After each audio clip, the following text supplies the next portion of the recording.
Sanibonani. Sanibonani omuhle. Hayi sizoza kithi niyazi-ke lapha engikhona khona Nkosi ngiyayicela ngiyazi sicabana la.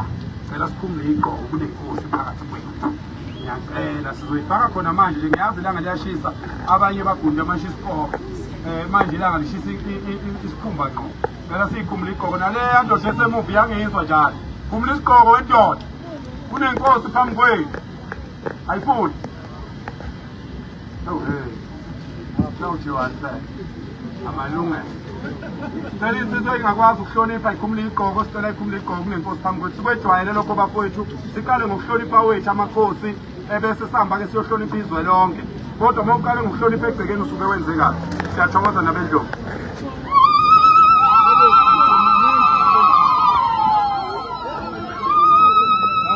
Kakhulu. Wewe wakithi. Baba.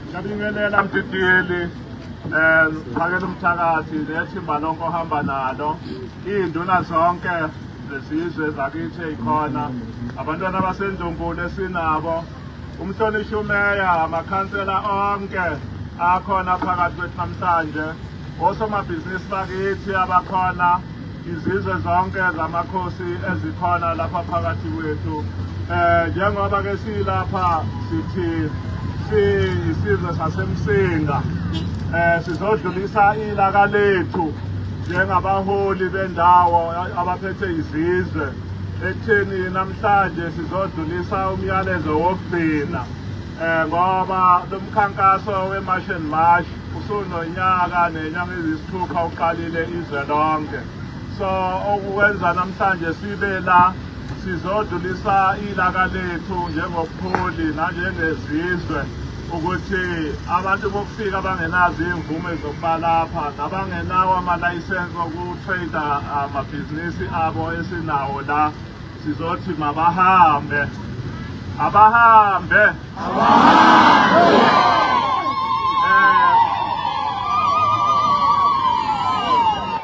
asizodi muntu ke futhi asibi namuntu silokhu sikwenza nje ngesihle njengoba le mashi kuthiwe imashi yokuthula siyacela ukuthi namaphoyisa abone ukuthi nempela le mashi ade siyihlela besingaqonde bubi kokumosha nokutshontshela abani kodwa bekufuna ukukhombisa uhulumeni umhlaba wonke ukuthi izizwe zonke ezikhona lapha eSouth Africa seyikhathele izwe lethu li-overcrowded manje abantu bangaphandle baningi kakhulu eSouth Africa iSouth Africa yona nje iyodwa ithwele amazwe angaphezu ka-15 so lokho okwenza-ke manje umnotho wethu ube ntekenteke njengoba namhlanje wonke umuntu manje akasebenzi njengoba nibaningi kangaka nje nila kuphakathi ney'nsuku kukhomba ukuthi kukhona inkinga ezweni lethu so sidlulisa-ke ukuthi wonke umuntu ola asisekele kulokhu esikwenzayo ngoba njengoba-ke iy'tolo ovaliwe inhloso yethu bekungena sikhulume nabo abafowethu abangaphandle kodwa-ke kuyakhombisa ukuthi mhlawumbe basabile babone ukuthi bazomoshakalelwa kanti bengeke bamoshakalelwe yilutho sikhona sibhekile so ngiyafisa ukuthi nakudlula lolu suku lanamhlanje umnqamulajuqu kuthiwa umhla ka-30 kuJuni emva ka-30 kuJuni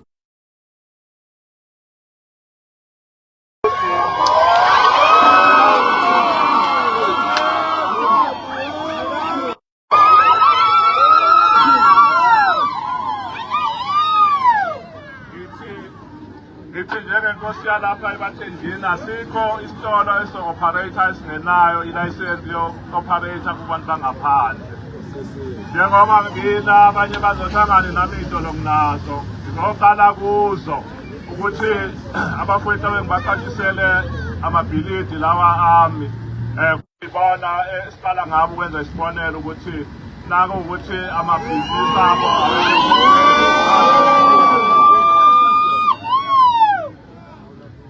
siyabonga kakhulu isapoti yenu kodwa besilindele abantu abangaphezulu kwalokho okusho ukuthi sekhona ingxenye yabantu ehambisana nabo lawe sithi thina bahambe asazi-ke ukuthi kuyokwenzakalani-ke emva kakhethu.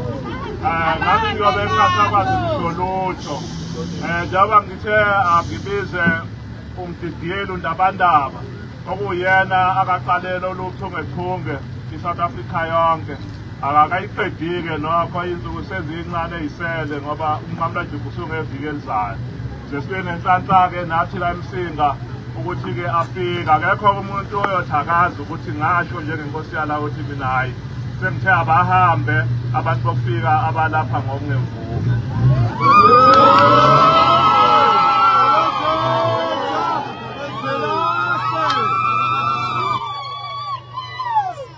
Ngicabanga ukuthi nje batshona kukhona namakhansela nathi ikhansela lami lawasithi eduze kwami. Amakhansela onke akhuluma ngezwe elilodwa nawasho njalo. Nomhlonishwa umeya-ke uye wakhuluma-ke lapha phezulu washo ukuthi uyasisekela okanye nathi. Mhlambe-ke abanye bengabona bengamboni la, kodwa umhlonishwa umeya naye uyingxenye yalo mkhankaso nale mashi esikuyo namhlanje ukuthi sithi abantu bokufika bahambe. Siyabonga kakhulu, ngicabanga ukuthi imashi yethu seyiyaphela la. Umdidiyeli-ke sesizomkhulula ngoba kukhona enye indawo asayosebenza khona. Le nsizwa isebenzela sonke isizwe ngaphandle kokubheka inzuzo. Ngiyocela bafowethu esinabo emabhizinisini ukuthi kube khona esimlekelela ngakho noma ngaseyikho manje, kodwa ngicela senze uhlelo lokuthi njengoba sambiza wafika la sikhombise thina njengabantu baseMsinga ukuthi ngempela besiwudinga umkhankaso wakhe, besiwudinga umfutho wakhe nesibindi sakhe akakhombise izwe lonke ukuthi uhulumeni kwakakwenzayo akahambisani yena nakho. Nathi-ke sisemva kwakhe.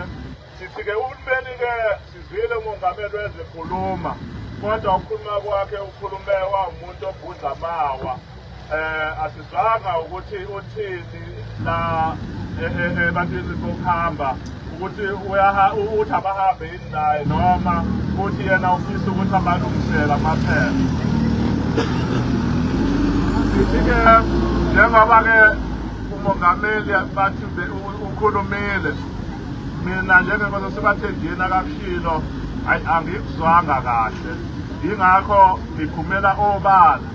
Ngithi kuhulumeni-ke akavuleke amajele ngoba nakuwukuthi abantu bokufika abahambi. Ngokuqala ozoboshwa aboshelwe lokho.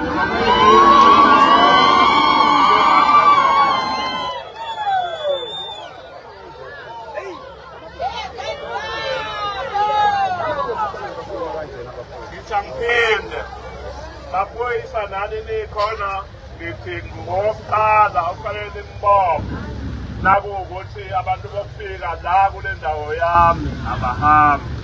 So ngiyocela ukuthi uhulumeni akawavule amajele akhe ngoba uthi usazosibopha agcwale.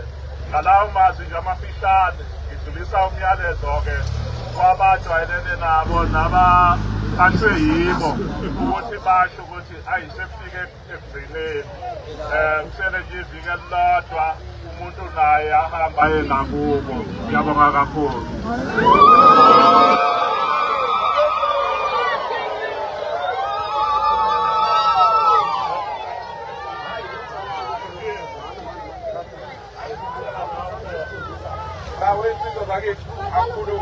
Ngiyakhulunywa emva kwenkosi. Inkosi siyiqedile okwethu nje ukuhlonipha, okwethu ukuhlonipha ukuthi masihlakazeka la kungabi bikho into embi ezosala yenzeka. Sicabangele isithunzi senkosi, sibonge kakhulu emaphoyiseni, sibonge kakhulu kumphathi steshi, sibonge kumeya nabahlonishwa amakhansela, sibonge kini wemphakathi waseMsinga. Hayi mayi babo, baze babaningi abantu besifazane.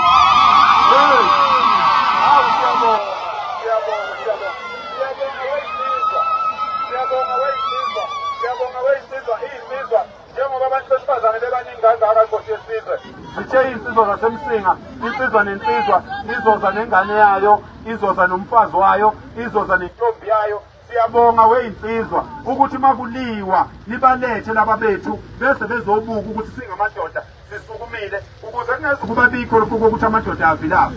uyabona ukukhuthala kokuqala ilokho kokuvikela igceke lakini, lokho kokuthola imali akulutho. Ukukhuthala kokuqala empilweni yendoda ukuvikela udade wabo, ivikela iy'ngane zakwabo, ivikela igceke lakubo, bese ivikela isizwe senkosi. Imizi ewu-10 kulesi sizwe senkosi, uma ngahle ilunge isigodi senkosi, isizwe senkosi singalunga sonke. Ngiyanibonga insizwa. Msitiyeli, nomfundi bonke okukhona lapha esizweni sabaThembu namhlanje. Kafishane nje ngenxa yokuthi isikhathi sesihambile. Ngifisa nje ukudlulisa ukuthi ngiyanemukela nonke esizweni sabaThembu njengenkosi yabaThembu. Umyalezo nje engifisa ukudlulisa wothi njengoba sisuka-ke la sihamba siya phambi kwakamasipala, akekho umuntu ozoshawa, akekho umuntu ozokwethuka omunye endleleni, akukho dlame. Inhloso yethu ukudlulisa ilaka lethu nokudlulisa umyalezo wethu kuhulumeni ongasinakile nongasilaleli nongasizwa ekutheni njengamakhosi kanye nezizwe zethu sesikhathele abafika abangenawo amaphepha abasonela nabasibulalela izwe lethu. Umlayezo wethu nje omfishane usho njalo ukuthi njengoba sihlangene la-ke namhlanje sizodlulisa umyalezo wokugcina okuzokwendulela-ke ukuthi umhla ka-30 kuJuni okuyiwona okuthiwa bonke abantu bokufika abangenawo amaphepha okubala nabangenawo amalayisensi oku-operate amabhizinisi, ikakhulukazi la esizweni sami sabaThembu. Ngikucacise lokho ngoba mina ngedwa inkosi ephumele obala eMsinga, amakhosi amanyoza kwethu ezizwe esakhelene nazo la ngakhuluma nawo, kodwa inkulumo yami kwawukuthi angathi ayimukeleki, yayisishayeka indima.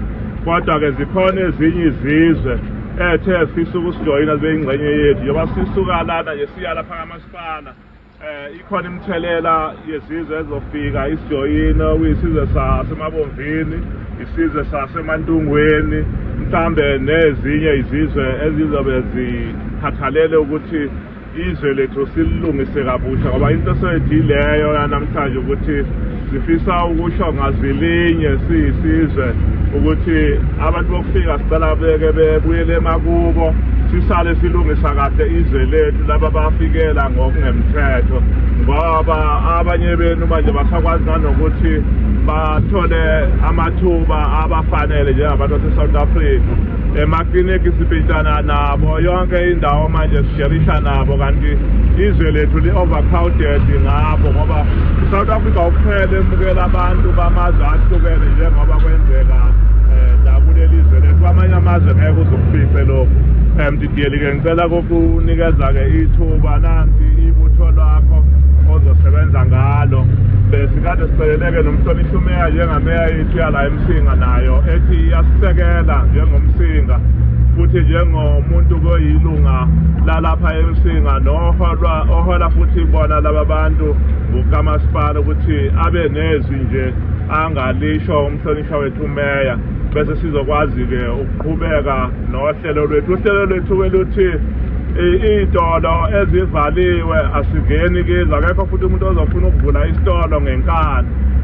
Abavulileke kodwa kulaba bangaphandle sizofika kibo sikhulume nabo ukuthi amadoda sicela-ke nixoxe ngeviki elizayo nihambe nani niye emakhaya, ngoba la eMsinga basarelaxile. Siyathola ukuthi kukhona abane-backup yokuthi bathi bona kunabantu abathi hayi umbhedo loyo nina ningayilaleli leyo nto ningayenzi. Mina kwesami isizwe asikho isitolo esingekho emthethweni esizovulwa emva ka-30 Juni. Ngizokwenza isiqiniseko salokho. Ngiyafisa futhi kube khona abazongilekelela kulokho ukuze le mpi esibhekana nayo njengamanje sizoyinqanda futhi ngempela inqobeke, ngoba ngaphandle kokuhlangana angeke size senze lutho. Xa unohulumeni-ke uzobe sebona ukuthi ivoti lakhe enimfake ngalo ekutheni abesemandleni, nangabe kuwukuthi akasilaleli thina futhi akakwenze sikushoyo, ninali igunya nelungelo lokuthi ivoti leni niligodle. Yila akazobona khona-ke ukuthi njengoba uhulumeni ngani, futhi laba bantu njengoba besihlukumeza basihlukumeza sonke siyinani, bona bapholile bahlezi kahle laphaya. Iy'ngane zethu ebulawa ngalamaphilisi atholakala kuma-snacks, yingane zethu lezi esezi kubhabhuqwe ama-drugs okuwukuthi iy'ngane zethu njengamanje ikusasa lazo alisekho. So kodwa-ke njengamanje sithi sibumba kabusha, sicela-ke yonke into ihambe ngokuthula ngoba imashi enokuthula le. Yingakho sithe afuna ithaya elizoshiswa, akukho umuntu ozovimba umgwaqo ngoba sifisa ukuthi babone ukuthi abantu manje sebekhathele, namakhosi aphethe laba bantu akhathele manje laba bantu bokufika ngoba sengathithi kwezinye indawo bayagoloza, kwezinye indawo-ke sebehambile. Njengoba sebehambile kwezinye indawo thina singasumila emsinga silwe nakho ukuthi babe phakathi kwethu, futhi bazoqisha la bagcwale la begcine kuyibo abasiphethe nabazodla iy'ndawo zethu. Ngiyabonga. Phakela Mthakathi today recently met the King of Msinga to discuss concerns about illegal foreign nationals operating businesses within the King's territory and the surrounding areas. During the meeting, the King reportedly agreed with the local communities that the local communities should benefit more from economic opportunities in that area. Phakela Mthakathi said many South Africans feel that foreign nationals should stop trading in these areas. And as we've seen before in many of the videos that we did here on the Mzansi Daily Affairs, that Phakela Mthakathi has been closing these trading areas owned by foreign nationals, and eventually they should leave the country. But however, he emphasized that any action taken must be carried out peacefully. The King also supports that type of a vision. It must be carried out peacefully, lawfully, and without any form of violence. He called on communities to remain united and respectful while engaging in discussions about local economic participation and the future of businesses in their communities. So what do you think about this overall conversation or everything that the King has said? Please leave us a comment down there and please like the video. And if you're new to Mzansi Daily Affairs, we post daily affairs right here in this channel, so leave us a comment and just let's have a conversation. Tell me what you think about this. Is everything that's been done the rightful manner, or should we grant as South Africans foreign nationals time to gather money in South Africa before they can leave the country, or should they be just dismissed out of South Africa? So tell me what you think in the comment section.